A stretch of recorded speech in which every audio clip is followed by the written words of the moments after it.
Hello friends. మనం శ్రీమద్ భాగవతం పంచమ స్కందంలో భాగంగా భరతులు వారు రాహుగణ మహారాజుకు బోధించినటువంటి ఆత్మతత్వం గురించి తెలుసుకుందాం. రాహుగణ మహారాజు పలికిన మాటలన్నీ సావధానంగా విన్న భరతుడు ఆ మహారాజుతో ఇలా అన్నారు: ఓ మహారాజా, నీకు అన్నీ తెలిసినట్టు మాట్లాడుతున్నావు. నిజానికి నీకు తత్వజ్ఞానం గురించి ఏమీ తెలియదు. ఎందుకంటే తత్వజ్ఞానం తెలిసిన వారు తత్వమును లౌకిక వ్యవహారములు కలిపి చెప్పరు. తత్వం వేరు, లౌకిక వ్యవహారములు వేరు. అలాగే నేను చెప్పిన ఆత్మతత్వం వేరు, నువ్వు చెప్పిన యజమాని సేవకుడు పోలిక వేరు.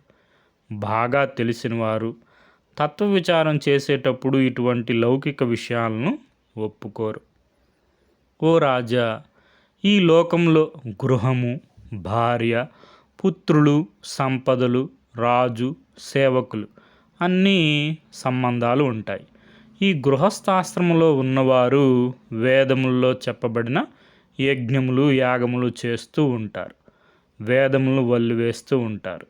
కానీ ఈ వేదముల్లో కూడా రాగద్వేషములు లేని ఆత్మతత్వము పూర్తిగా నిశ్చయంగా వెల్లడి కాదు. ఓ రాజా, మీరు సాధారణ మానవులు ఈ యజ్ఞములు, యాగములు, పూజలు, వ్రతాలు ఎందుకు చేస్తున్నారు? కొందరు సంతానం కొరకు పుత్రకామేష్టి యాగం చేస్తారు. మరికొందరు స్వర్గ సుఖాల కొరకు యజ్ఞాలు చేస్తారు. మరికొందరు సంపదలు కలగాలని చేస్తారు. మరికొందరు రాజ్య విస్తరణ కోసరం అశ్వమేధ యాగములు, రాజసూయ యాగం చేస్తారు. ఇవి అన్నీ వేదోక్తంగానే చేస్తారు. వీటి వలన ఫలితాలను పొందుతారు. కానీ ఆ ఫలితాలన్నీ స్వప్నంలో కలిగే సుఖముల మాదిరి నిజములు కావు అని గ్రహించలేరు.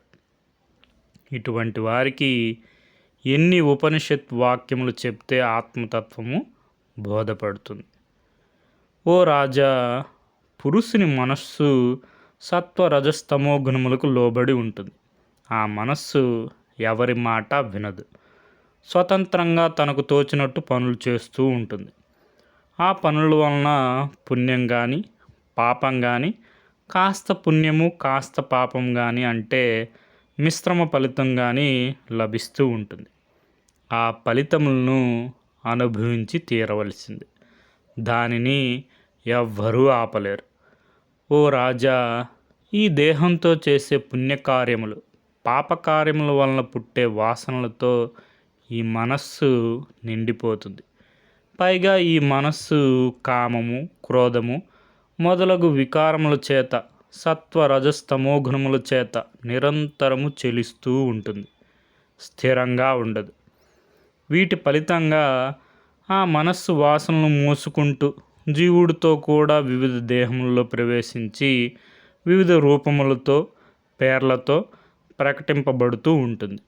ఈ దేహధారణ వలనే జీవుడు ఉన్న స్థితికి చేరుకోవడానికి కానీ, అధోగతి పాలవడం కానీ జరుగుతూ ఉంటుంది.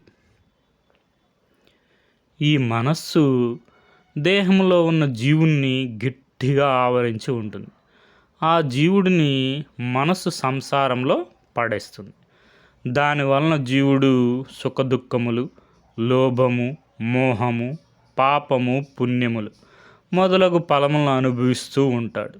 మనస్సు జీవుణ్ణి ఆవరించి ఉన్నంత వరకు ఈ లోక వ్యవహారములను, సంసార బంధములు తప్పవు. కాబట్టి ఈ జీవుడు గొప్ప జన్మలు ఎత్తడానికి కానీ, నీచ జన్మలు ఎత్తడానికి కానీ ఈ మనస్సే కారణమని పండితులు చెబుతూ ఉంటారు. ఓ రాజా, మనస్సు విషయ వాంఛలు యందు ఆసక్తి చూపిస్తే అది ఎన్నో కష్టాలకు కారణమవుతుంది. కాబట్టి విషయ వాంఛల యందు ఆసక్తి లేకపోవడమే మోక్షమునకు ద్వారము. మనస్సు సత్వరజస్తమో గుణములతో చేరి రకరకాల పనులను చేస్తూ ఉంటుంది. అలా చేరకుండా ఉంటే మనస్సు నిర్మలంగా ఎటువంటి వికారములు లేకుండా ఉండాలి. ఓ రాజా, మానవునికి 5 జ్ఞానేంద్రియములు, 5 కర్మేంద్రియములు, అహంకారం మొత్తం 11. వీటితో మనస్సు పనులు చేస్తూ ఉంటుంది. శబ్దము, రూపము, గంధము, రసము, స్పర్శ ఇవి 5 జ్ఞానేంద్రియములు చేసే పనులు. అలాగే కర్మేంద్రియములు నడవడం, పనులు చేయడం లాంటి బయట పనులు చేస్తూ ఉంటాయి. ఈ దేహము నాది, ఈ ఇల్లు నాది, వీళ్ళు నా వాళ్ళు అనేది అహంకారం చేసే పని. మనస్సు ఈ 11 వృత్తులతో సంబంధం పెట్టుకొని ప్రవర్తిస్తూ ఉంటుంది. ఓ రాజా, ఇంకా వివరంగా చెప్తాను విను. శబ్ద, రస, రూప, గంధాదులు జ్ఞానేంద్రియములకు విషయములు. అలాగే నడవడం, పనులు చేయడం, సంభోగించడం, విసర్జించడం మొదలగునవి కర్మేంద్రియములకు విషయములు. నేను, నాది అనేది అహంకారం. ఓ రాజా, ఇప్పుడు చెప్పానే, ఈ 11 వృత్తులకు ఆశ్రయం ఇచ్చేదే ఈ దేహం. ఈ దేహము 12వ వృత్తి అని పండితులు అంటారు. ఎందుకంటే 11వ వృత్తి అయిన అహంకారంతోనే నేను, నాది, ఈ దేహం నాది, నేనే ఈ దేహము అనే భావన కలుగుతుంది. అందువలన దేహమును 12వ వృత్తి అంటారు. ఓ రాజా, మానవుడు బాహ్య ప్రపంచంలో తిరుగుతున్నప్పుడు ద్రవ్యము, స్వభావము, ఆశయము, కర్మ, కాలము వీటికి లోబడి పైన చెప్పిన 11 వృత్తులతో ప్రవర్తిస్తూ ఉంటాడు. ఈ ద్రవ్యము, స్వభావం మొదలగునవి ఈ 11 వృత్తులతో కలిసి వికారం చెందుతాయి. ఆ వికారములు మొదటి 1, తర్వాత 10, తర్వాత 100, 1000, 1,00,000 ఇలా పెరుగుతూ పోతాయి. ఇదంతా కూడా దేహము లోపల ఆత్మ ఉండబట్టే జరుగుతున్నాయి. ఆత్మ లేకపోతే ఇవన్నీ జరిగే అవకాశమే లేదు. ఓ రాజా, పైన చెప్పిన విధంగా మనస్సుకు అనేక వికారములు ఉన్నాయి. ఇవి ఈనాటివి, ఈ జన్మలోనివి మాత్రమే కావు. జన్మల నుండి వికారములు మనస్సు వెంట వస్తూ ఉంటాయి. ఈ వికారములు మానవునికి మెలకువగా ఉన్నప్పుడు, కలలు కంటున్నప్పుడు అనుభవంలోకి వస్తాయి. గాఢ నిద్రలో ఉన్నప్పుడు కనపడు. సాధారణ మానవుడు ఇవన్నీ నిజమనుకొని అనుభవిస్తూ దుఃఖములను, సుఖములను అనుభవిస్తూ ఉంటాడు. ఆత్మతత్వం తెలుసుకున్న జీవుడు కేవలం దూరంగా ఉండి చూస్తూ ఉన్నట్టు ఉంటాడు. ఓ మహారాజా, పరమాత్మ ఆత్మస్వరూపుడై అన్ని ప్రాణుల్లో వెలుగుతున్నాడు. ఆ పరమాత్మ అంతటా నిండి ఉన్నాడు. ఈ జగత్తుకు కారణం అతడే. అతడు పరిపూర్ణుడు, స్వయం ప్రకాశం కలవాడు. పరమాత్మకు జనన మరణములు లేవు. బ్రహ్మ మొదలగు వారికి కూడా ఆయన అధిపతి.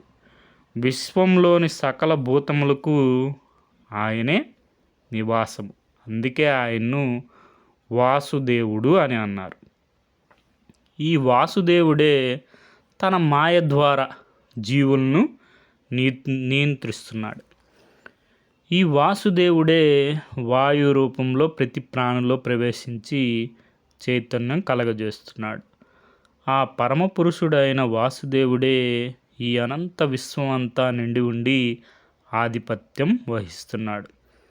ఇంకా ఈ దేహంలో ఉన్న జీవుడు ప్రాపంచిక విషయములతో సంగం వదిలిపెట్టి కామక్రోధాదులను దూరంగా ఉంచి ఇంద్రియములను, మనస్సును జయించి తనను ఆవరించి ఉన్న మాయకు లోబడకుండా ఆత్మతత్వం తెలుసుకుంటేనే ఈ సంసారం నుండి బయటపడగలడు.